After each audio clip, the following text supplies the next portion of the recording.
What is up? Welcome to another edition of the Utilization Report Debrief. I'm Marcus Grant, joined by Dwayne McFarland, fresh off a long holiday weekend. How was your long weekend? I assume you had one.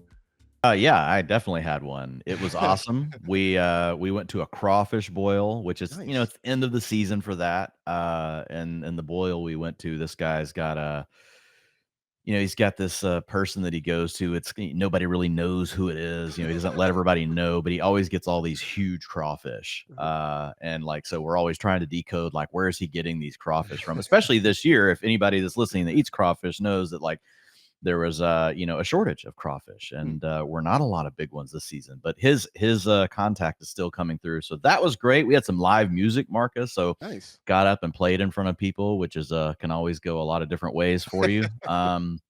And then the Mavs and the Stars are they're crushing it. So yeah, really good at the McFarland household. How about for you? Very nice. Yeah, we saw some sea life, but not boiled and cooked. We went to San Diego, took the kid to SeaWorld for a day, then went to the safari park in San Diego. But the weather was great. It's hard for it to not be great. San Diego's pretty much anywhere between like 68 and 75 pretty much every day of the year. So no, but it was a good weekend. Got some time just to kind of hang out and get away from football for a couple of days, but good enough to recharge and get ready to go. So definitely a good weekend for sure. Last week on this show, we talked about depth chart questions for the AFC teams. So I'm sure you can figure out what we're going to do on this week's show. We're going to do the same, except we're going to look at the NFC team. So we have a lot of questions here to get through for the different teams in the NFC. Basically, how things are going to stack up and maybe help you plan better for any drafts that you have yet to do, or if you're in the middle of a slow draft, maybe help you sort of readjust any thinking you have for that. So let's start down in the desert with the Arizona Cardinals, because they have Kyler Murray back. They went out and drafted, to no one's surprise, Marvin Harrison Jr. So he walks in, and all assumptions are he's the number one wide receiver. I did laugh, Dwayne. I think I saw a couple weeks ago the story where the offensive coordinator was basically saying he's going to have to earn his spot. And everybody was like, yeah, okay, sure. Right. It's just kind of a general eye roll to that. Yes. So assuming, like we all do, that MHJ is the wide receiver one, who is the wide receiver two in Arizona? Yeah, I think they probably want Michael Wilson to be the guy, Marcus, because they do have some draft capital invested in him. But Zay Jones is just one of these kind of crafty veterans that he's shown multiple times that he can be around like a 20% targets per route run. That means he can typically push for like a 17, 18% target share. I do think that Marvin Harrison Jr. and Trey McBride are going to be the clear top two options. So I really don't know how much is going to be left over for a third option. But if I had to put a chip on it today, like I would say that Zay Jones like ends up winning that role. He can play all three of the positions. The coaching staff has talked about that. He has shown that he can come out and beat man coverage. Like if you look at, Zay Jones and you look at like his underlying, data points that like we like to look at for wide receiver skill sets, like the yards per route run, like they've never really been great, right? That's never been something great for Zay Jones. They've been fine. They've been respectable, but not like they're not near wide receiver one level, but he has shown that ability to consistently earn targets, which is something that we have not seen from Michael Wilson yet. And in Michael Wilson's rookie season, a 14% targets per route run, like that's really bad, no matter what round you're drafted in. And that was a season where they really needed someone to step up. They didn't have a Marvin Harrison Jr. Yeah, they had Marquise Brown, but he got hurt. He was on and off the field. Trey McBride was the guy that ultimately ended up stepping up for them last year and really going off. So I think they want it to be Michael Wilson, but I think what ends up happening is Zay Jones kind of just slowly takes that role over. I'm guessing week one out of the gate, Michael Wilson's the guy that's out there. They're still giving him that shot, but if he doesn't show something pretty quickly, I do think that it would be Zay Jones by like mid-season that takes over the starting role for the wide receiver 2 spot. I think a thing we have seen from Zay Jones throughout his career is that he can be an effective sort of secondary receiver, right? Yes. He's never going to be the guy that you're going to lean on. If you are leaning on Zay Jones to carry your passing game, you are probably in a lot of trouble. But as a complementary piece, we know he can be successful. We saw that in Jacksonville the last couple of years. I'm sort of with you on Michael Wilson. It's the guy that they have invested some draft capital in. I think there were some thoughts that he could be kind of a deep sleeper last year. Never quite worked out. I don't know if it was necessarily his fault. But it's going to be an interesting battle. I think, I think Zay Jones has, as you mentioned, kind of the experience factor on his side, but I think, the coaching staff and the front office probably putting more of a chip on Michael Wilson. So I would think he gets maybe the larger shot at this. And if he falters, then they know they got another option they can lean on behind Marvin Harrison Jr. there. But I do, to your point though, I think it's going to be hard when you have Harrison and McBride kind of taking so many of the opportunities there in that passing game for sure. Over to Atlanta, because we're all excited for Kyle Pitts again. We're excited for Drake London again because Kirk Cousins is there. First off, I got to ask, like, I feel like we're all big on the skill position guys. Maybe like we're sort of so on Kirk Cousins. Is that feel about right now? Yeah, it does. I think people are just a little bit concerned about the Achilles, and they're concerned about the arrival of Michael Penix. Could that in some way, shape, or form, like if the season plays out in a certain way, whether that means an injury, Cousins has to miss a couple of games, suddenly Penix plays really well, does that force a situation where Penix stays on the field? Or if by some chance the Falcons just, start off really bad, and say they're 1-7 or something, do they just go ahead and turn everything over to Penix? So I think that folks are a little bit leery with Kirk Cousins. If you didn't have Penix, I think you would see him going a little bit higher in fantasy drafts because people are so high on Drake London, on Kyle Pitts, on a lot of these other guys. But I think the bottom line, Marcus, like for the offense overall, is whichever of these quarterbacks is under center, like it's going to be an upgrade from what we saw with Desmond Ridder and Marcus Mariota. No offense to those guys, they're professionals, but it can't get much worse. Like the Atlanta Falcons quarterback situation has been one of the absolute worst in the NFL over the last 3 seasons.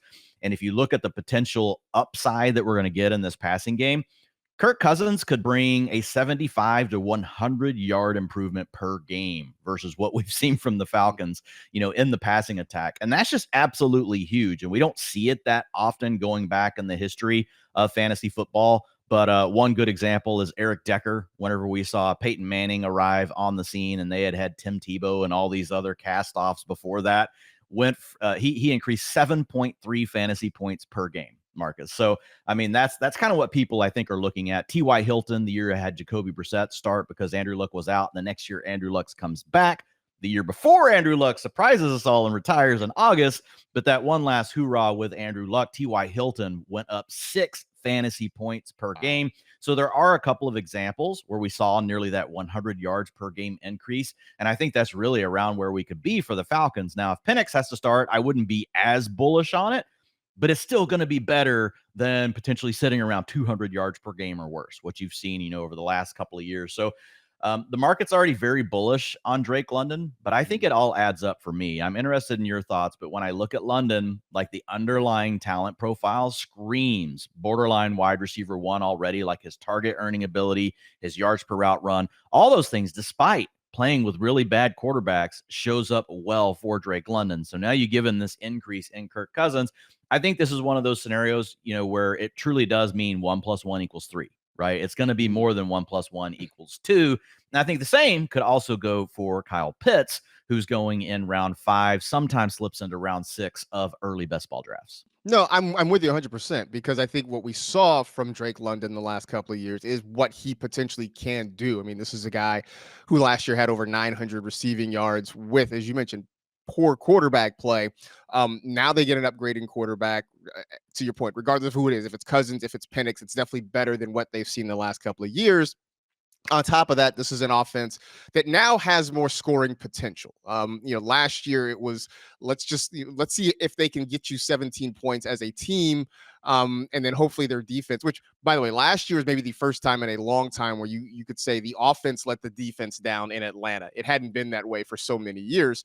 Now this is an offense that can sort of keep pace there, and so that touchdown upside compared with, as you mentioned, these 75 to 100 more yards potentially in offense really does lend itself well to Drake London. So I do understand the excitement for him.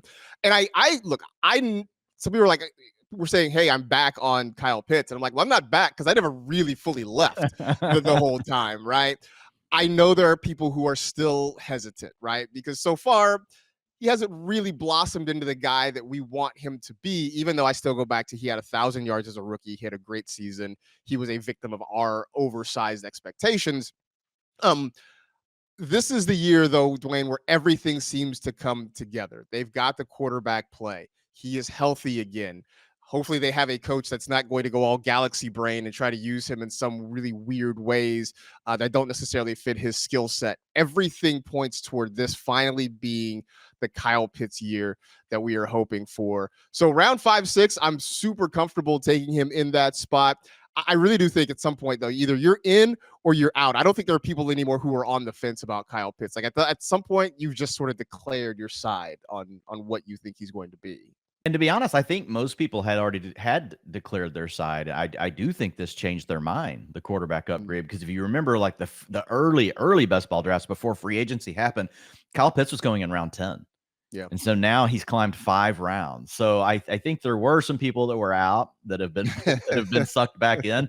I do agree. I think there are some people that will just never be in on Kyle Pitts. And if you need to, if you need like the experience of knowing that, like just tweet anything you want about Kyle Pitts. It can be positive or negative, and you're going to get some sort of like opposite reaction from a lot of different people in your Twitter feed to that thread. So yeah, with the Falcons, I think the other really interesting thing, and I know we'll move on to the next team, but like, is there anything else here? Like Tyler Algier, backing up Bijan Robinson, a very clear running back 1 pick in the first round. If something were to happen to Bijan, if we feel this great about this offense, we've already seen Tyler Algier be a 1,000-yard back. I kind of wonder if like he's not one of the better handcuff selections right now because there's not really anyone else there. We don't have Cordarrelle Patterson. We don't have some of those other questions. So I think there's a lot to be mined here in this Falcons offense, and I try to get a piece of it, every time I can, and whenever I'm doing my drafts. Any interest in like the Darnell Mooney's or Rondale Moores of the world?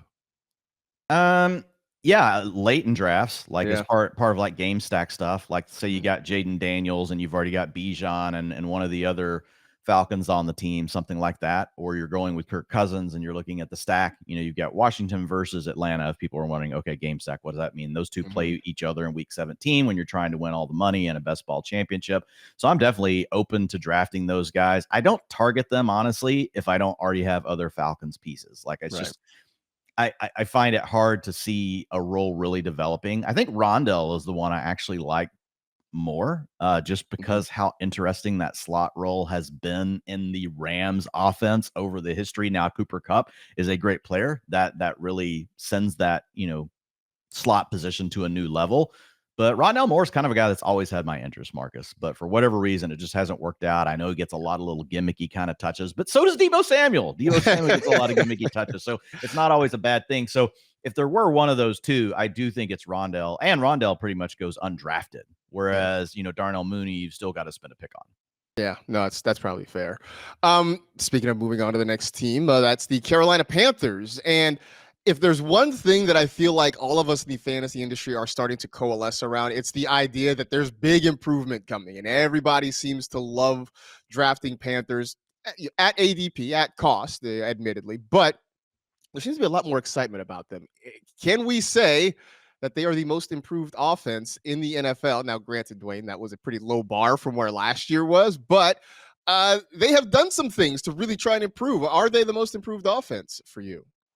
I think they could be. I think the next team we're going to talk about is the Bears. In the NFC, I do think it's these two teams, really battling for who is going to be the most improved. Obviously, I think you could look at, there are some other teams like the Commanders. They finally potentially have their quarterback as well. But I think it comes down to these two. And when you look at the Panthers, you get Dave Canales coming over as your head coach. This is a guy that, had the Geno Smith turnaround season 2 years ago. Then he comes up on Baker Mayfield and he gives him that real turnaround season. Now he gets to come in and work with Bryce Young. And the other part here is Bryce Young could also just be really good. We've talked about this in the past. This was a guy that was the first pick in the draft overall 2 years ago. And I know how easy it is to make fun of the Panthers because CJ Stroud was great in his rookie year. Bryce Young was not. But Bryce Young also didn't have the same supporting cast. I love how quickly people are to just jump on CJ Stroud and say, well, CJ Stroud just made everybody better around him. No, guess what, guys? Nico Collins is good. And we already said he was getting better. And it turns out Tank Dell was better than we all thought. Now, Did CJ Stroud help elevate them? Yes, but it goes hand in hand. You can't have complete crap wide receivers and a quarterback suddenly make them better. That's proven. We have seen it so many years. How many years have people gone back to the well with the Josh Allen and Patrick Mahomes? They're just like, oh, well, they play with Patrick Mahomes, MVS. He's going to be great. No, he's not. He still sucks. You can't make him better that way. So, guys, get off of it. We don't have to declare things one way or another. Everything doesn't have to be black and white. There's some gray area in these things. You have a really good receiving core and you have a really good quarterback. Guess what? Really good things can happen, but you just have one or the other. It's not always going to be great. Yeah, we lean to the quarterback because we know it's the most important position, but this is a big upgrade, Marcus. We get Diontae Johnson coming over, and I know people get mad at Diontae because they feel like he hasn't lived up to like his underlying data points for his talent profile, but he's got a wide receiver 8 finish on his resume. So he has already actually flashed that upside.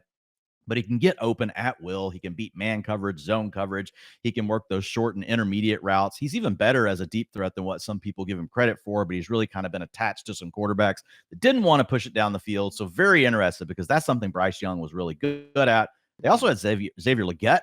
You go out and grab him at the end of the first round. Now, we weren't crazy about it. The wide receiver rookie supermodel over at Fantasy Life is not crazy about Xavier Legette. And it's primarily because he is an older prospect that did absolutely nothing until his final year of college. But if we want to look at the positives, Marcus, he did it in the SEC. He did it against really good competition. So there are occasionally examples of guys where the light just comes on. It would be an outlier. But hey, at least the Panthers went out and they invested the pick. They also upgraded the offensive line. And if you look at it, they went after 2 different guards, Robert Hunt, who they gave a $100 million contract to, and then Damian Lewis was over $50 million. So, I mean, major upgrades on the offensive line. Bryce Young, I believe, was the second most sacked quarterback last year. 62, I believe, was where he was at. And that was just shy of where Sam Howell finished the year at 65. So this is a guy that was under a ton of pressure. I think that's going to be better. And they added Jonathan Brooks. Now, that's a guy that the rookie supermodel absolutely loved. Coming off of an ACL, but you pair that with those guards, and in the late season, man, I feel like that could be where Jonathan Brooks is really coming on. I like this offense a lot. I do think that it is the most improved offense in the NFL. No, I mean, it was obvious what the plan was this offseason. It was to really improve on that side of the ball, considering how bad they were. It's funny how people have sort of shifted on Diontae Johnson, because I felt like there wasn't a lot of excitement about him going to Carolina when it first happened. And then people started to realize, well, he's a guy who can get open on a team where they didn't have anybody who could consistently get open. So the targets are going to be there. I think the Legette thing is interesting. I know there were a lot of Laviska Shenault jokes right after the draft when you had Dave Canales talking about moving him around and doing different things. But I think it's another guy they can get the ball and he continues to say those things. I know, right? Come on, man. Like, just tell us he's getting open on a route or something. Just say something, right? But whatever. It's another guy they can get the ball to in a whole lot of different ways. You mentioned the offensive line additions and Jonathan Brooks. Again, it's hard for them to get worse than they were last year, but I'm really excited about what they can be. And I'm sort of pleased that I think everybody has sort of taken a measured approach. That people seem excited, but we haven't seen ADPs just shoot through the roof on any of these guys. I think it's coming because, to your point, you're hearing more and more of our community talk about it. So, I mean, I'll probably have to lay off. Like, Diontae Johnson's my most drafted wide receiver. 38% of my teams right now have Diontae on them. I just feel like people eventually are going to come around to the fact that, we're hoping Ladd McConkey can be as good as Diontae Johnson. Yeah. We're hoping Keon Coleman can be as good as Diontae Johnson. But this is a really good player that's still in his prime. And he could be playing with a quarterback that could make drastic improvement. Like, I legit think Diontae Johnson still has wide receiver 1 upside. Do you have to draft him that way? No, that's the beauty of it. But I think he could easily, Marcus, give you a top 24 wide receiver season. He just has to stay healthy, and we do need some progress from Bryce Young. Is it a pick that could go wrong?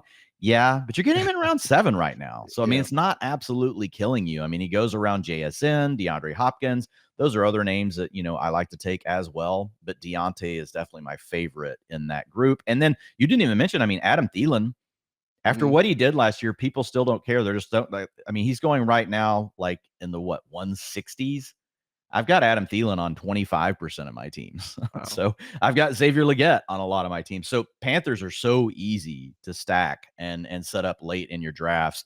They are one of my favorite teams to attack. And Jonathan Brooks, his ADP just continues to rise. People are not, they're just not worried about the ACL. So I was kind of holding off on him for just a little bit, hoping that like people would kind of be like, well, get worried about the injury, and that would open up a door to get him a little bit more of a discount. But no, I think if you want Jonathan Brooks, you're just going to have to take him now, because there are other big influencers in the market. I listened to a podcast from JJ Zacharyson, I don't know, like a week ago, and he was pumping up Jonathan Brooks in these. So like when you got someone like JJ out there talking about it, it's going to probably continue to push the ADP up. So if you want him, you just need to take him now.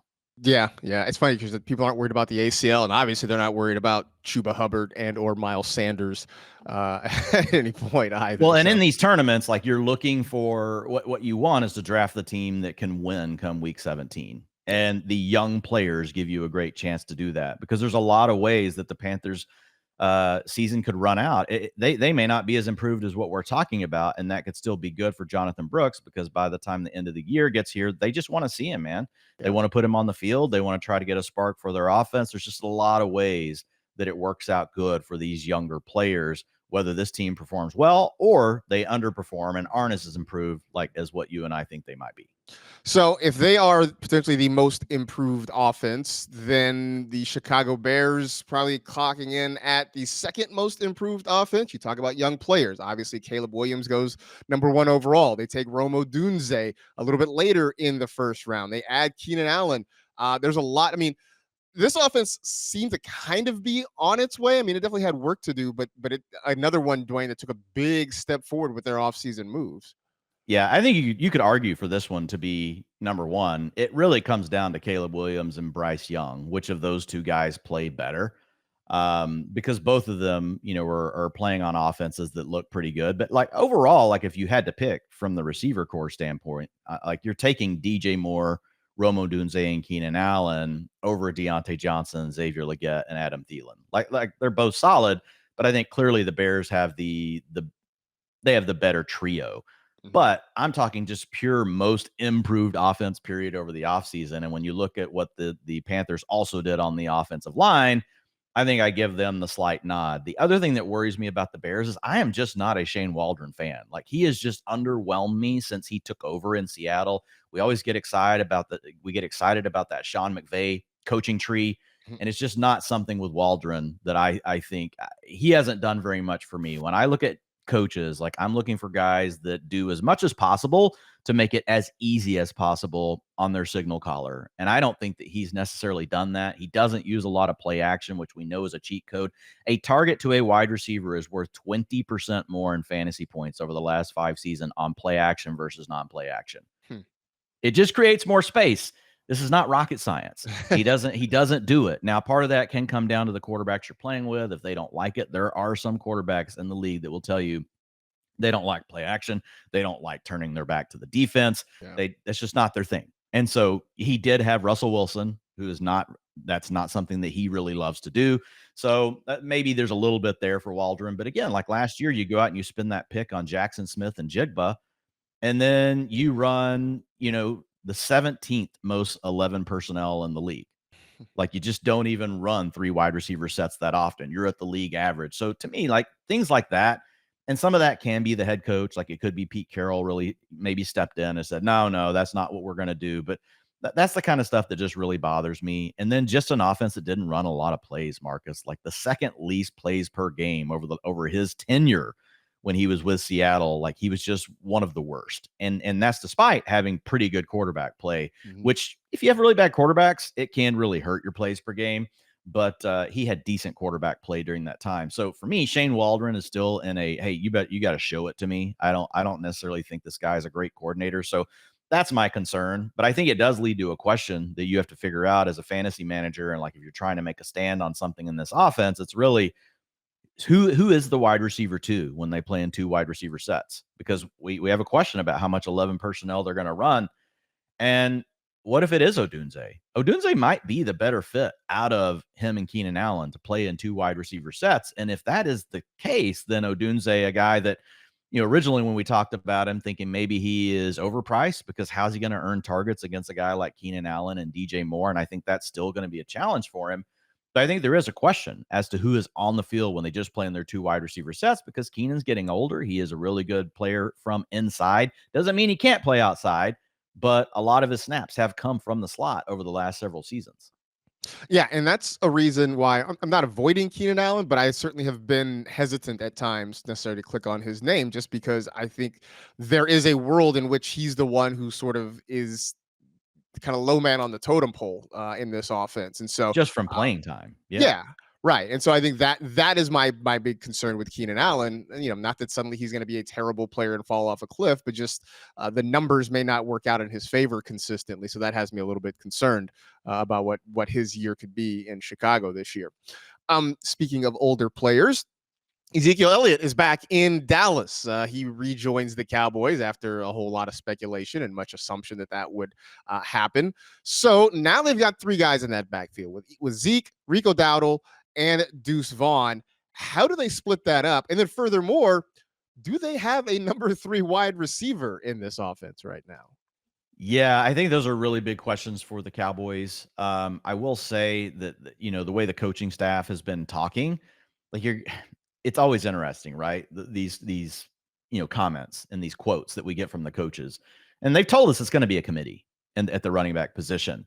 But I do think sometimes we read too much into it. All they've really said is this is not going to be Zeke from like 5 years ago. Well, what was Zeke 5 years ago? It was the feed me Zeke, right? He got everything. So I don't think our expectations were ever that Zeke was going to come out and suddenly get like 70% of the rushing workload.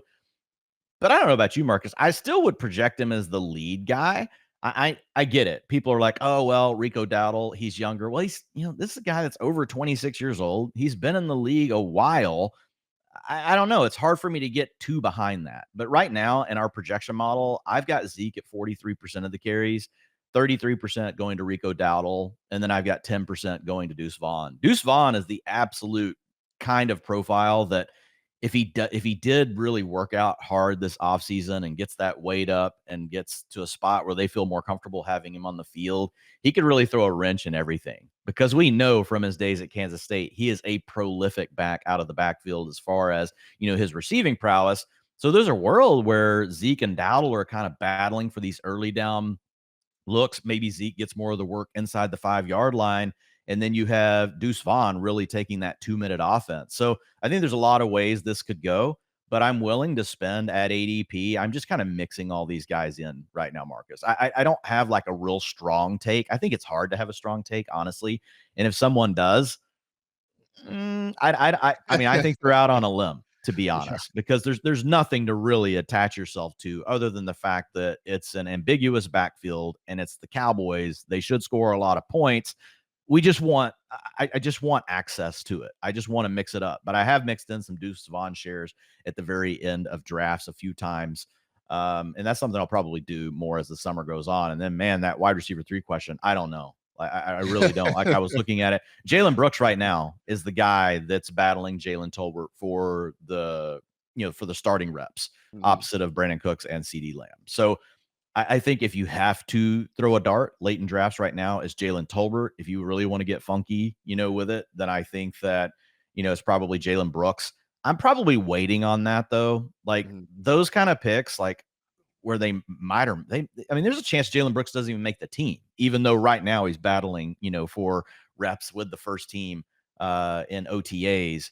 So I like to wait before I start throwing darts on players like that. I like to get a little bit more information, because it's not like he's suddenly going to turn into a round 12 fantasy pick. Like he'll just be going at the end of drafts if we suddenly hear that he might be the wide receiver 3 for the team. But those seem to be the early favorites. Jalen Tolbert is the one I would draft now, though. I think right now Jalen Tolbert looks like the guy that's going to win that spot. He hasn't been super impressive. Like his targets per route run, yards per route run, PFF receiving grade. None of those things even click anywhere near like wide receiver 3 level. So you're just basically hoping he gets out there and plays a lot and that he can kind of be, what are we saying at this point? Like an MVS,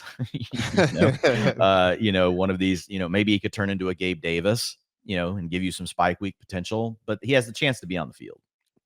Yeah. I think you make a good point in that you can wait on these guys. We can wait till we get closer, so maybe start a training camp, but we kind of get a better idea of how they're running sort of out there before you make that decision. The other thing is, and I've seen a lot of people suggest that somehow the Cowboys aren't going to run a committee because they've never really done that before, but I also don't think they've ever had a running back room quite like this before, where you have, sure, you have Zeke, but he's not the same guy. As you mentioned, he's not the same feed me Zeke that we saw before. They've got other guys that maybe they don't have a ton of draft capital in, but are at least worth getting on the field. So there's a very good chance this could end up in a committee situation there, whether it's a 2-man committee or a 3-man committee. I think will determine how productive guys are. What you just said is a huge point. Like, I have spent so much time studying coaching tendencies. I've got a huge coaching database. And what I can tell people, while yes, there are certain schemes and things that certain coaches that they like to deploy, overall talent almost always dictates where the ball is going. Whether that means the coach designing more plays, whether that means the coach, not designing as many plays and just trusting the players. Obviously, they're designing everything, but like not scheming up little niche kind of plays like what you see for Deebo Samuel and all the work that he gets in San Francisco and what some of these other coaches can do. And there are obviously better schemers than others, but let's be honest, all these route concepts, there's not a lot that's new. I mean, it's pretty much stuff that's being reused by everyone. Every once in a while, you get these little tweaks and these little things that kind of take the league over by storm, like all the fast motion stuff that the Dolphins were doing over the last 2 years. Now all the teams are doing it. Yeah, you get things like that. But overall, these different route combos, they're the same. They've been around for a very long time. It's the way you sequence them. It's the way you set your players up, to be using, the type of routes that maybe they're the best at. But overall, man, what you just said, it comes back to talent. And if coaches are forced into a situation where they don't have elite talent, then I would not bet on, this coach has always had a bell cow. I would throw that out the window. You should throw that out the window so freaking fast. Like, history shows us that they typically will adapt unless they've got, and now if they've always had a bell cow and they leaned on them and they've got someone that looks like a bell cow back, well, then you can put 2 and 2 together and you can feel pretty good about it. But I think what you just gave is really great advice. And that's just for me learning from experience. Don't overweight like what coaches, have done in the past. You really got to take in the context of what their roster looked like. Yeah, no, 100% on that. Hockey fans, the playoffs are in full swing and the fight to the finish is on. Get in on the action with my partners at DraftKings Pick 6. Pick 6 is a brand new way to play daily fantasy sports. And right now, all new customers who play $5 will get $50 in Pick 6 credits. Getting started is simple. Just download the DraftKings Pick 6 app and sign up with our promo code DEBRIEF.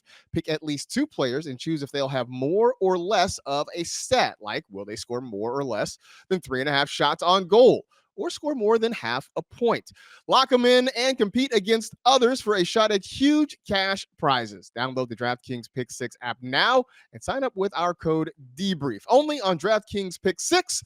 The crown is yours. In Detroit, Dan Campbell was singing the praises of Jameson Williams, saying he's a man on a mission, and we all took that and ran with it, and suddenly Jameson Williams is everybody's favorite wide receiver 3 or 4. Is this finally the year that it happens for JMO? I just think this is hilarious, to be honest. Like, we are a pool of so-called experts. This is something we've known the whole time. I mean, Josh Reynolds is gone. Khalif Raymond is not an every down outside wide receiver. Jameson Williams was their first round pick. He's battled through injuries. He was injured his final season in college, and late in the season, so we knew his rookie year was going to be rough.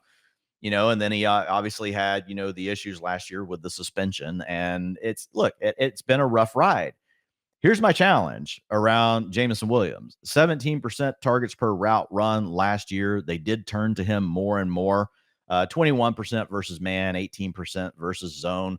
But those are not wide receiver 3 numbers. Those are wide receiver 4 and wide receiver 5 worthy numbers. I think JMO right now, given the fact that you've got Amon-Ra St. Brown, and then you've got the emergence of Sam Laporta as an absolute stud, I just don't know where all of his targets are going to come from. And I honestly, I get the ADP move up. Like, he probably always should have been grouped a little bit closer to some of those other guys.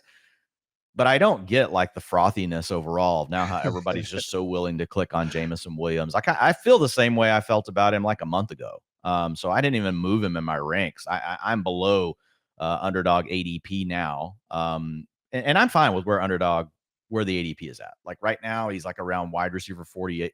He's moved up like a full round over the last week. I think it's all kind of funny.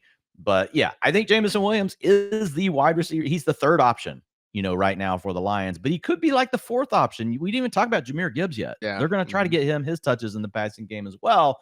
So I feel like really for things to run right for JMO, he needs an injury to a teammate. And even then, I don't know that he can unlock it because he hasn't shown us that yet. If you want to argue against that, I think your argument is, well, Dwayne, he hasn't really had that much time. If you add up all the playing time that he got over his first 2 seasons with all the things that happened, you could really be looking at this as just now being year 2 for him. And I think that's a valid argument. And he is a former first-round pick. He played for a big program at Ohio State before moving over to Alabama, where he played really well, with Bryce Young. So, yeah, I'm fine with JMO. I've seen some conjecture and like speculation like, oh, well, he might be a 7th or a 6th round pick by the time we get to no. Jameson Williams doesn't deserve to move past like Keon Coleman and Deontay Johnson and all those guys. He needs to be going after them. Like if you want to say he needs to be closer to those players, I could get on board with that, with the way, especially, with how fast wide receivers go in some of these drafts. But I struggle to suddenly, look at JMO now and think, oh my God, all of a sudden we've all had this revelation. This is all stuff we already knew. Yeah, no, I mean, I agree. I think it's just hearing it from Dan Campbell's mouth. And, this is the time of year, this, when we grab onto any little morsel of information we can find. Yep. And a coach, especially one who was sort of notoriously hard-nosed and hard-edged and tough guy, to say such great things about a player, I think everybody just kind of took it and absolutely ran with it. But you're right, nothing about Jameson Williams' situation has changed, before, since before or after anything that Dan Campbell had to say. But, we're all, it's the same reason these slow motion videos get everybody so frothy, It's like, I saw people, the analysis I saw on the Kyle Pitts downfield catch. People loving it. Some people saying, well, I don't know if this is so good. And I'm like, oh my God. Like, come on. Like, this is against air, essentially. Let's really move along, people. Let's keep going.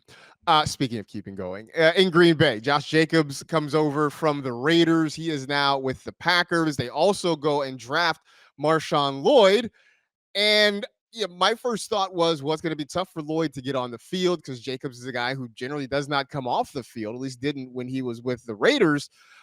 But as you mentioned, the ADP is starting to come down on Josh Jacobs. So does this mean we think Marshawn Lloyd could eke out some more work there in Green Bay? Yeah, I think there's a chance of it. I mean, when you look at them, they're 2 very different backs. Josh Jacobs is the guy that's proven that like he can handle the workload. He can do everything, right? He can handle the dirty work. He can do the short down and distance. He can punch in the touchdowns. He can play on passing downs if you want. He can pick up the blitz. He's not a great receiver out of the backfield, but probably a little better than what people give him credit for. He's got pretty natural hands, not going to work downfield or anything, but he's adequate in all areas. And he's a guy that has shown that, he can stay on the field for all that stuff. Whereas Marshawn Lloyd is a guy that never really took over a backfield or anything in college, but like the moments you saw him on the field, even though they didn't always add up to helping his team win, like you were just kind of like, wow, like he made like 8 guys miss, even though he still lost 2 yards. And he probably could have gained 20 if he just took the original hold, but you still see like that flash of that talent. And so Lloyd is one of these guys that maybe with proper coaching, like, wow, like there is some upside there. You definitely see the sizzle in his game. He's also a guy that was decent out of the backfield as a receiver in college. We've already heard the coaching staff talking about designing plays for him in the passing game and trying to get him touches. So I do think there's a chance. And I was, whenever I did this for Josh Jacobs, like I projected him at 63%, of the carries, which is about as high as I will go. Like there's a few guys that we've got like around 66, 67%. The way that, the projection model works, like everything gets kind of drugged back down, if you will, towards really, league regression for what running back ones on their teams have looked like over the last 3 years. So it's hard for anybody to get like super out in front of everybody the way the model works. He's still one of the top guys, but he's just one of these guys that hasn't been very efficient, Marcus. And I think that's what scares people. His explosive rushing attempts, so that's carries of 10 plus yards or more, only 4% of his carries last year. The league average is 9.5%. So that's terrible. Yards after contact, 2.4. The league average is 2.9. So that was terrible. Missed tackles forced per attempt, 12%. The league average is 17.5. So that was terrible. Josh Jacobs was a below replacement level running back if you look at efficiency. Here's the challenge. Efficiency isn't always sticky year over year. It's one of the least sticky things we have. Now, yards after contact and missed tackles forced are typically owned by running backs. But you know what the most sticky stat for running backs is? Volume. That's what's so funny. We talk about this and we run ourselves in circles, but there's something to certain guys in the league where these coaches just trust them being on the field. And if you think about it, the whole running backs don't matter, it actually works advantageously for a guy like Josh Jacobs, because if coaches already know that, and really it is just about trust, and you look at the contract they gave to Josh Jacobs, I think he's going to eventually here have some value. I do agree that he was overpriced, like, because it was one of those things, and Ian was tweeting about it a lot, which was, and he was right. Why is Josh Jacobs going in round 3 when Joe Mixon's going in round 5 and Rashad White's going in round 5? We're talking about inefficient backs that we expect, that we're just projecting for volume. Like, they're all in the same tier. And so there was a misprice in the marketplace. So I get the push down, and I had not taken Josh Jacobs any, but now I've started taking him now that he's falling, just in case it reverses course and goes back up. But I do think that there is a chance Marshawn Lloyd, is a guy that carves out some carries. Marshawn Lloyd right now is my second most drafted running back. So he's one of those guys. And again, I just want access to the rookies for late in the season, Marcus. Right. We don't know what happens with Josh Jacobs and injury. We don't want anybody to get hurt, but there's a lot of paths to Marshawn Lloyd, either just carving out more work because Josh Jacobs struggles with efficiency, or he gets hurt. Yeah, we're never rooting for injuries, but we also recognize that it's unavoidable. They happen. It happens to everybody. Speaking of Green Bay, staying there, they've got a very crowded wide receiver room, and it's a group of very young wide receivers, all of whom have at various points flashed. Dontayvion Wicks is a name that has been very interesting. I've heard a lot of chatter about him recently. Can he clear out a path for himself in what is a very crowded wide receiver room? Yeah, I mean, on the surface, like projecting for Wicks was tough, just because like I want to give him more, but I also know that it's a crowded wide receiver room. But the talent profile for Dontayvion Wicks is definitely there, Marcus. I mean, we're talking about a 20% targets per route run. He had a 2.04 yards per route run. So I went back and looked at rookie wide receivers that had played 60% of the team's dropbacks or less. So in their rookie season, they were a part-time player, but they got to a 20% targets per route run, and they had a PFF receiving grade of 75 or higher. And wow, like the list is pretty much all elite guys. That's how you would have found Chris Godwin as a breakout player. That would have told you that Tyreek Hill was going to be an awesome player. Christian Watson was on there. Hamstrings haven't necessarily cooperated for Christian Watson, but he's another guy that was on there. And there were a few other names, but it was essentially a who's who. So there's a lot of opportunity here for Wicks. Like, I think when you're just projecting this, like out of the gate, like I'm projecting Wicks as the wide receiver 4, but like, are we for sure that he can't overtake Christian Watson? Are we for sure that he couldn't take away more of a role from Romeo Doubs? Are we for sure that, he can't, just carve out a bigger workload period? And this isn't a rotation across 4 guys that's really equal. There's a lot of ways that like Dontayvion Wicks ends up being one of the more valuable picks from the Packers. We had Jonathan Fuller from Fantasy Life on just a couple weeks back talking about best ball strategies. That was one of the guys, like when we asked him, hey, who are some of the players that you're really targeting later in drafts right now? He brought up Wicks at that point. Since then, Matt Harmon blew up Dontayvion Wicks. A few other people have also blown up Wicks. So he's been a trending name on Twitter. So his ADP is up over a round now over the last basically week and a half in best ball drafts. So you're having to pay more for him, but I still like it, Marcus. I think there's a lot of paths. Tough to project him as just being a guy that's going to be a starter on week 1. But you just want to make bets on talent. And right now, when you look at Wicks, he's one of the best talent bets that you can make, basically round 12 plus in your fantasy drafts if you're looking for a wide receiver with upside. Yeah, just so much talent, or at least a lot of guys in that wide receiver room that can all go out and make plays. Curious to see how this eventually shakes out over the long run, but certainly a lot of guys there that Green Bay can lean on. In Los Angeles, and you and I have talked about Blake Corum a couple of times on this show recently, and you sort of mentioned that what we see from him perhaps in OTAs and training camp determines how much work he can get. Well, the other factor that we didn't really talk about is that Kyren Williams could get hurt. He missed OTAs with a foot issue. We may not see him again probably until sometime in July or August. Does this mean that Blake Corum has an opportunity to steal some work away from Kyren Williams?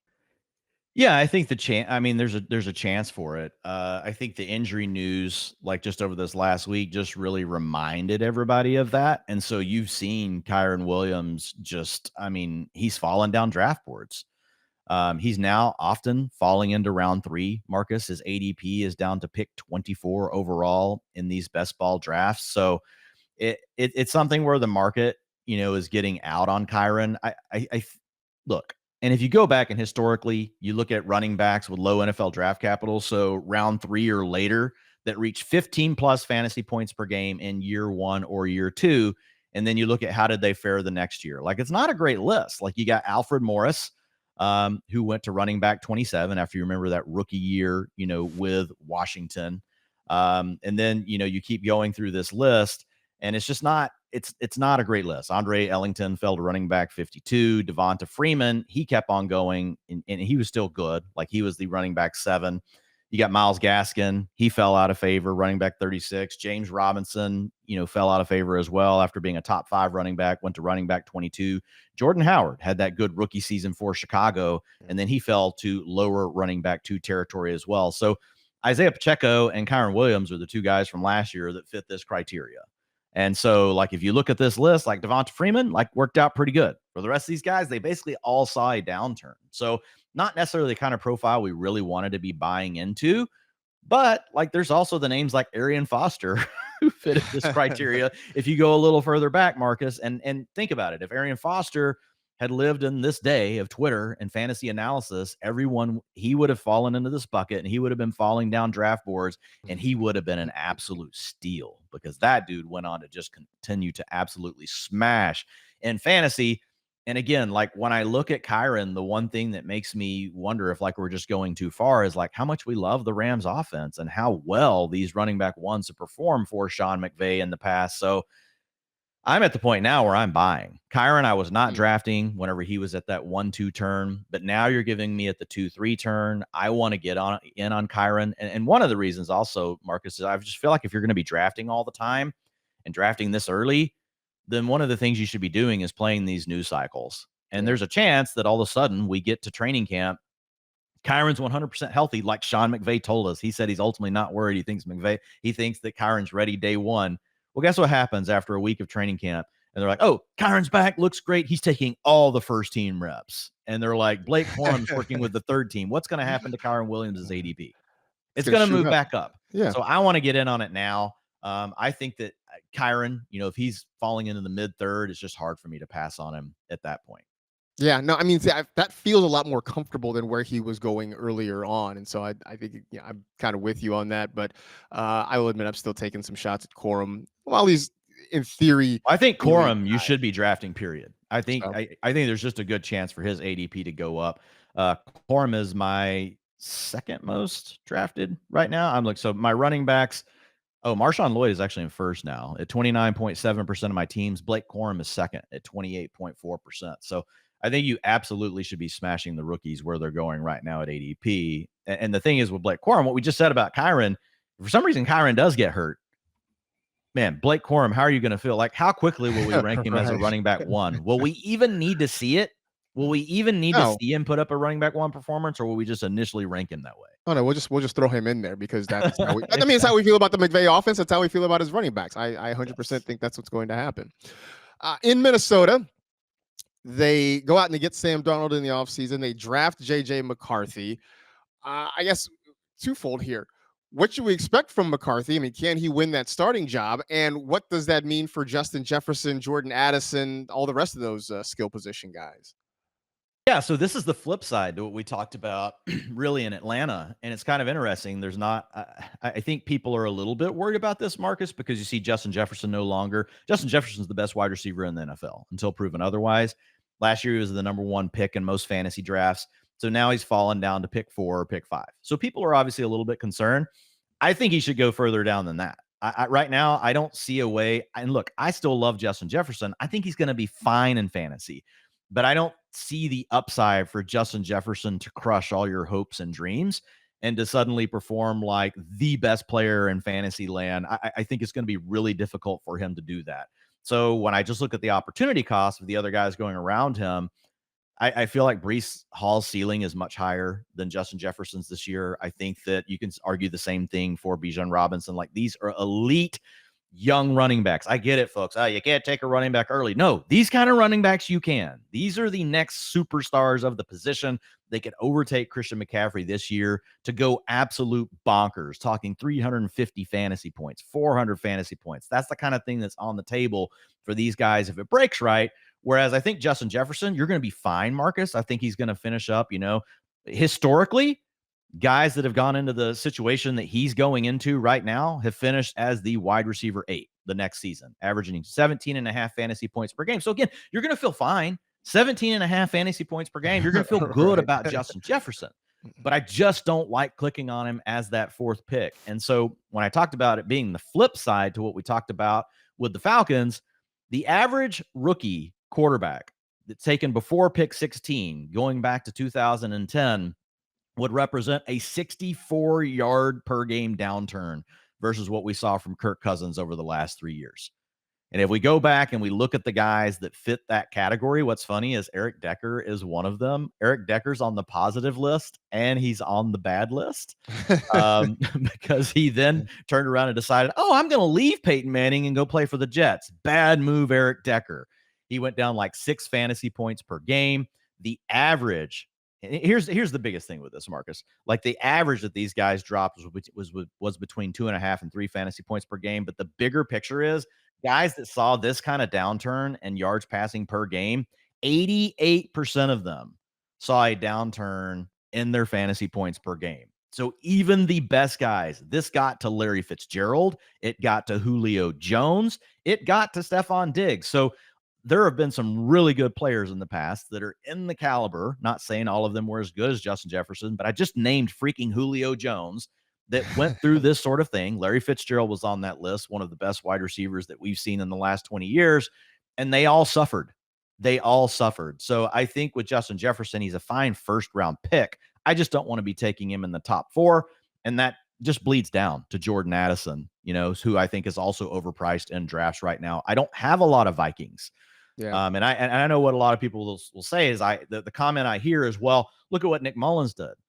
Well, guys, quarterbacks own a lot of how good they are. And if you go back and you look at Nick Mullins and his time with the 49ers, this was a guy that averaged between 250, 275 yards passing per game. He was just never great at limiting turnovers.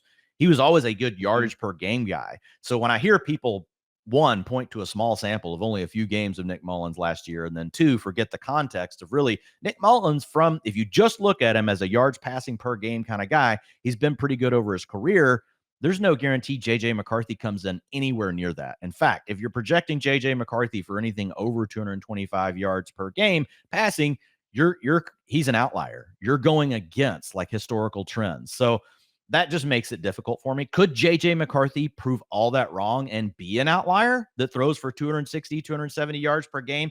Yes. And if that happens, then you're going to wish that you had taken Justin Jefferson potentially number 1 overall. But I feel like it's a pretty narrow path, Marcus, if we're just using, the averages of history, unless you're just, somehow a better quarterback evaluator than everybody else. And you just know that J.J. McCarthy is going to be this awesome player. And I just don't think we can say that right now. No, I don't think we can say it at all. And I don't think that was a consensus even among scouts and talent evaluators. I mean, I think a lot of the argument for J.J. McCarthy was, well, this guy is a winner. He's consistently won at every level. It wasn't, he's going to stand back there and rip it for, 280, 300 yards per game. So I think that's a real legitimate question for sure with that offense. Over to New Orleans. Michael Thomas is there no more. I saw this was a mock draft maybe a few weeks ago. And I know Ian Harditz took Rashid Shaheed fairly late, and he sort of joked. He's like, I can't believe I got the Saints wide receiver 1 this late in the draft. Obviously, he was tongue in cheek with that one. But now that there is no more Michael Thomas, can we see the Rashid Shaheed true breakout in this offense? Yeah, I think there's potential here, Marcus, but I don't know. I feel like we've seen Rashid Shaheed for a couple of years now. I think he's an explosive playmaker. There's a lot of different things you can do with him, but I don't know that he's going to suddenly turn into this high-end target earner, and that's my biggest concern with him.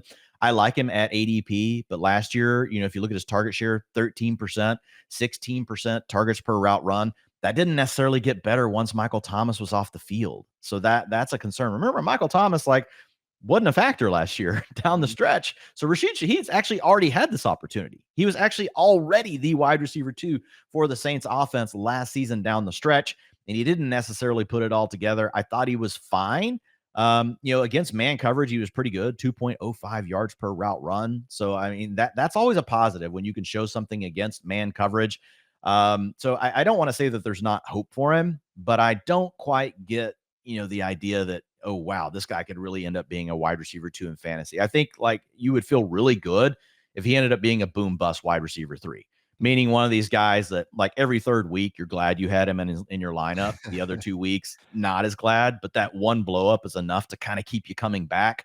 So it could be along the lines of a Gabe Davis and how he's kind of, put us through pain over the course of his career, knowing he wasn't a great target earner, but you're like, well, but when he comes through, he has these 100-yard games with 2 touchdowns, I could see Shaheed having some of that, but he's not attached to Josh Allen. He's attached to Derek Carr. So I think about where he's going ADP wise, which is wide receiver 55 is about right. If it starts steaming up much past that, he's not going to be a guy that I'm going to have a ton of interest in. You described him sort of like my golf game, where I hit a good shot just often enough to keep me interested. The rest of it's just nothing but frustration. You're going to put it all together one day, Marcus. One day, one day it's going to happen for sure. Malik Nabers, we've sort of been joking about, the whole Daniel Jones thing, and it just seems like every time he makes a comment, it just seems like a backhanded compliment, and everybody's sort of worried about what he does in this Giants offense. Is he worth a round 3 pick in fantasy right now? This one's really interesting because the Daniel Jones cap is real. What would you say, Marcus, is the highest you would be willing to go on how many yards Daniel Jones can throw for in a season? Ooh, 3,200. I was hoping you'd say 3,500 and give. I almost got there, and I'm like, I don't know. Let's just keep it on the conservative side. If you're projecting Daniel Jones, it's hard to project much more than 3,200.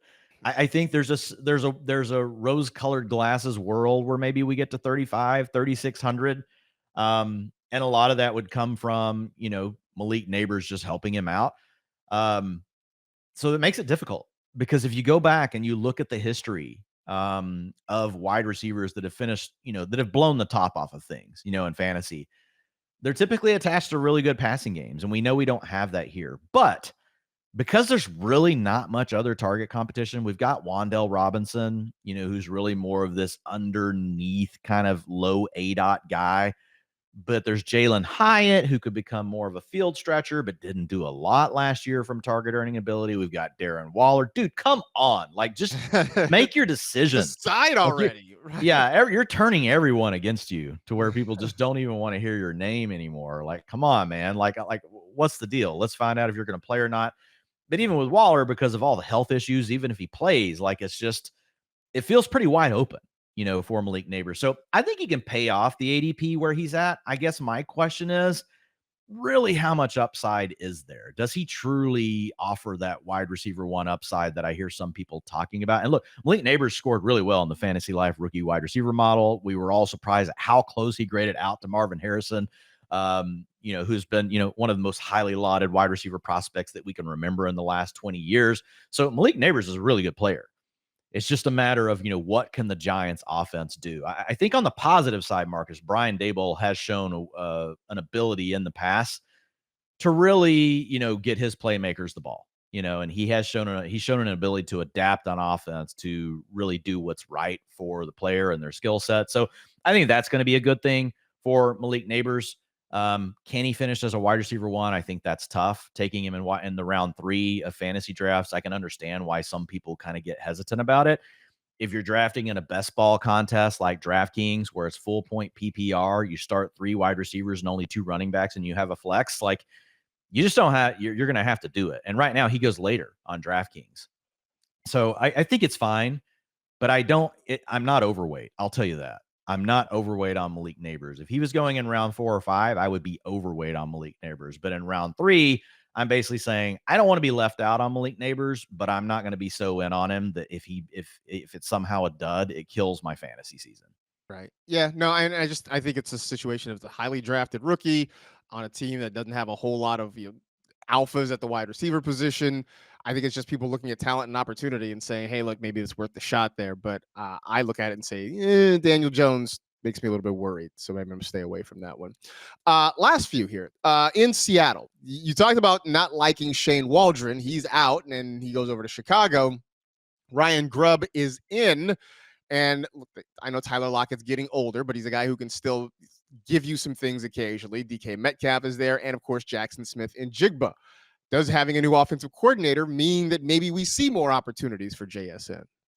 Yeah, on one side, like of this, you look at Ryan Grubb and you think, okay, maybe they will throw the ball a little bit more than what we were used to in the past with Pete Carroll.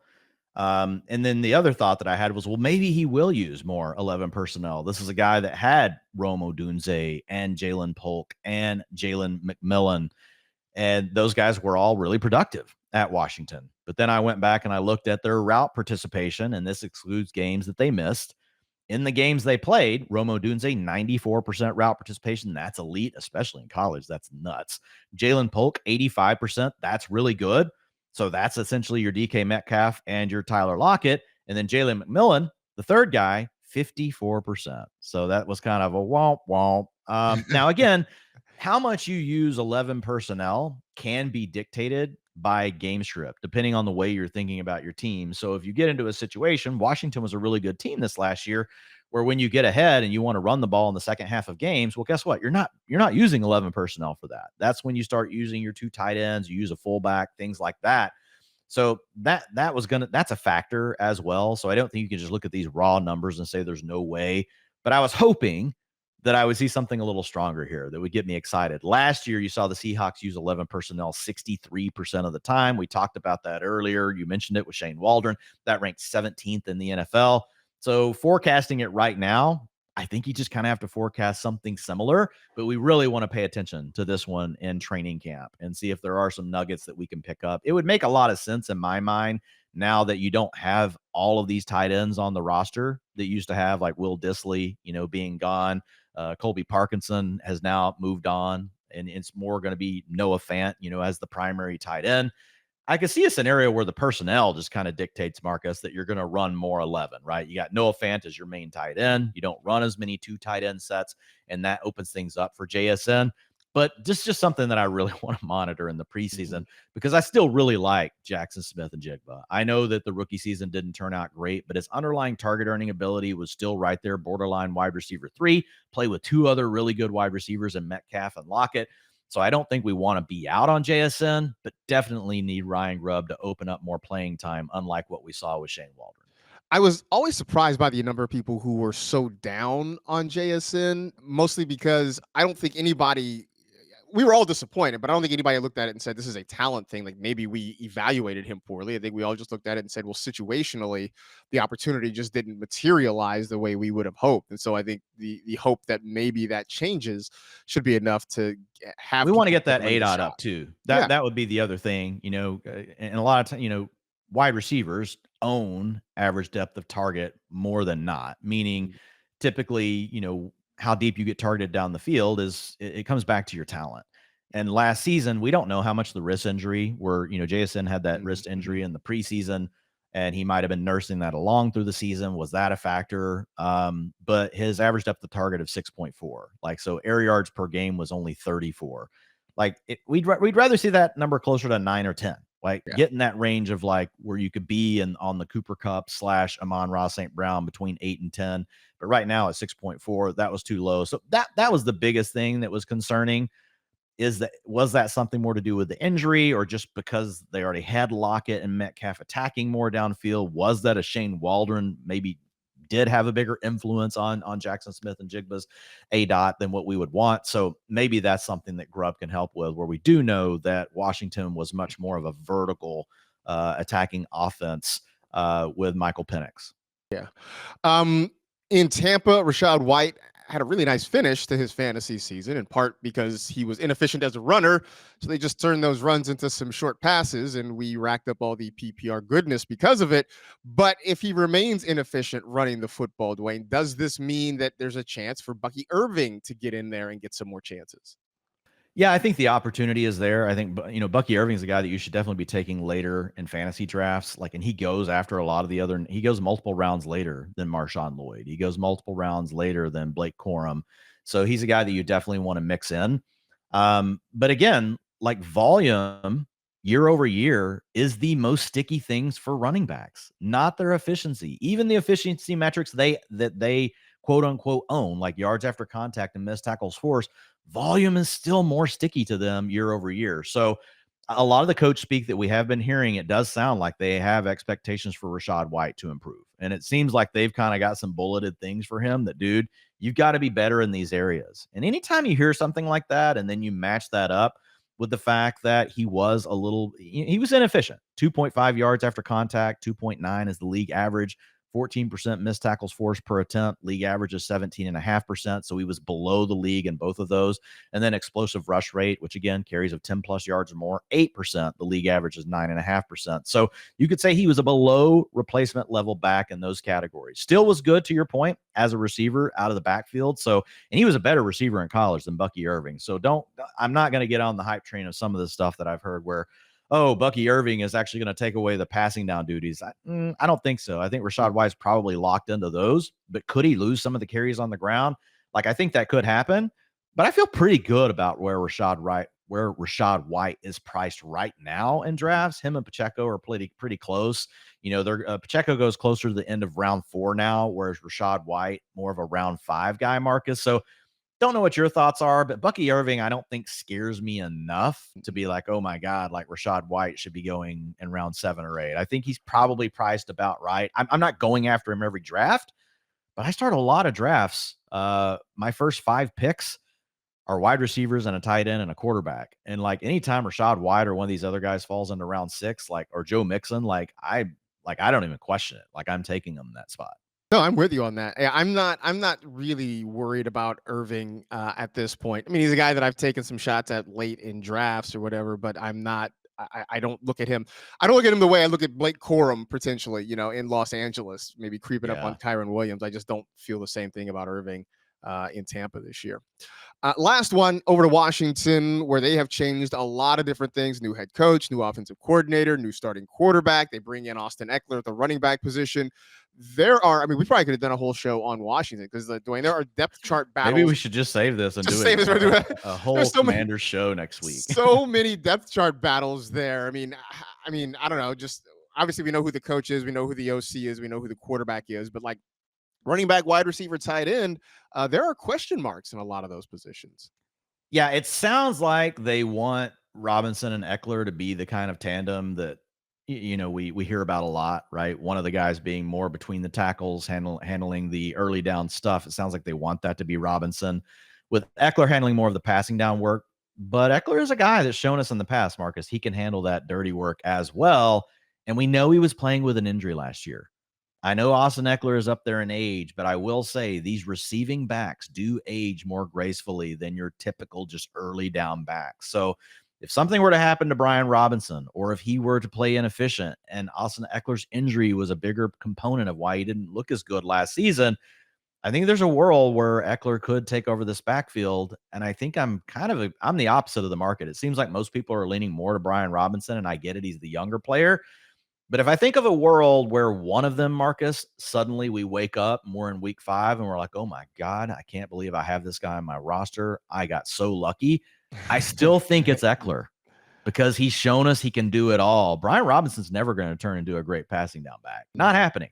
Austin Eckler could take over the early down work, and we know he can handle the passing down duties. Now, the odds are less because he's getting older, but that's all priced in, to a round 10 pick. So Eckler's a guy that I do take from time to time. Brian Robinson, I take a little bit less. I mix them both together. I don't pretend to know which one is going to be worth more in fantasy, but I do feel like the ceiling case is still bigger for Eckler. I don't know what your thoughts are on that one, though. I mean, I think it is. I will say that I have leaned to the side of Robinson more often than not, just because my concern is so much of Eckler's value, not all of it, but a large chunk of it was his pass catching ability. When things break down in this offense, is Jaden Daniels going to dump it off to Austin Eckler? Is he going to take off and run? That is kind of a concern to me more than anything. But Yeah. I am certainly with you on the fact that Brian Robinson's not going to catch the ball the same way. I remember, was it last year before? Ron Rivera made the comment that they want to use him as a Christian McCaffrey-like back or whatever. And at that point, it sort of clicked to me that basically for Ron Rivera, anytime a running back catches the football, they become a Christian McCaffrey-like. I'm like, I get it. You had him in Carolina. I know. But not all pass catching running backs are sort of built the same. Brian Robinson's certainly not that guy. But I could definitely see a path where Eckler sort of retains a lot of that value. And if they decide to lean on one guy, it could be him, because as you mentioned, he is more of a do-it-all player there in Washington. Very curious how Cliff Kingsbury handles a guy like Austin Eckler too, and what he decides to do with him there. I think that's Yeah, and I sort think of interesting.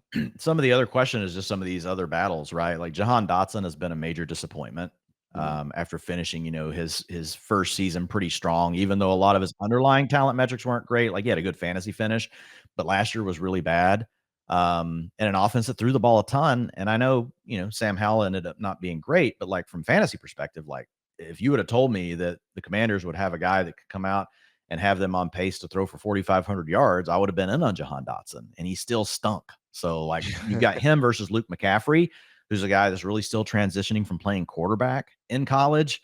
He hasn't been playing receiver that long. I know he's got that last name, of Christian, and as well as speaking of your McCaffrey comp Right. there for Ron Rivera. And his dad Ed McCaffrey for the Broncos was he was a beast back in his day, but that's kind of wide open. And then you've got Zach Ertz versus Ben Sinnott. And like, as much as I like Sinnott, he wasn't a great tight end in college. He was an okay tight end in college and a really bad tight end class. He was never a super high end target earner like what we saw from Laporta. He was more on the Musgrave scale is where I would put, Sinnott. And then you've got Zach Ertz and him battling. So one other thing that could work out for Eckler is if none of that works out, even though, to your point, Jaden Daniels is the guy getting more, just taking off more, there could be more design work for Austin Eckler in the passing game, because he has shown us in the past that he's not just a check down guy. Like you can really work him against the linebackers and safeties a little further down the field. So that could be another potential out for Eckler.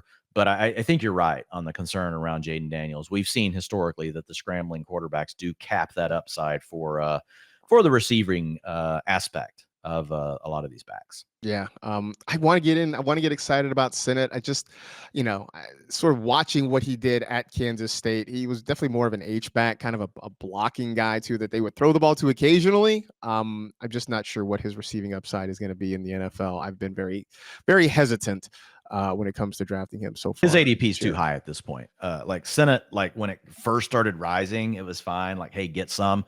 Mhm. I think at this point, he's really tough to click on if you don't have Jaden Daniels. Like if you have Jaden Daniels, that's your time to mix in some exposure. But if you're just drafting in a vacuum and you're drafting a redraft team, I'm not really that interested, unless it's tight end premium, and then you're just taking swings anytime you can, Right, exactly. tight ends. But yeah, I think the rookie tight end thing is going to be tough, and Ertz is good enough to hold him off. Now maybe Sinnott, maybe you're thinking, oh well, Commanders are going to stink, and Sinnott by the end of the season is the guy that they just want to give it over to, similar to what you saw the Cardinals do with Cliff Kingsbury, who's now the OC. Yeah, we saw that with Trey McBride. In his rookie season, around middle of the year, they kind of turned it over to McBride and they sent Ertz, to the bench, and that could be what happens here. Yeah. Wait and see. I tend to be hesitant. I'm a little bit out on Sinnott at the moment. That was a beefy show. We had a whole lot to get to with the depth charts, and some of the stuff is going to continue to be fluid, certainly as we get to training camp and all those sorts of things. Of course, you can go over to fantasylife.com. You can check out our rankings. You can check out all the fantasy content and sports betting content that we have over there. Sign up for the newsletter while you are there as well. But it's a good spot for us to take a pause for the week. Shout out to James Lynch, as always, for putting this whole thing together for us. that'll do it for this edition of the Utilization Report Debrief. For Dwayne McFarland, I am Marcus Grant. Thanks for hanging out with us, everybody. Enjoy the week. We'll talk to you again real soon.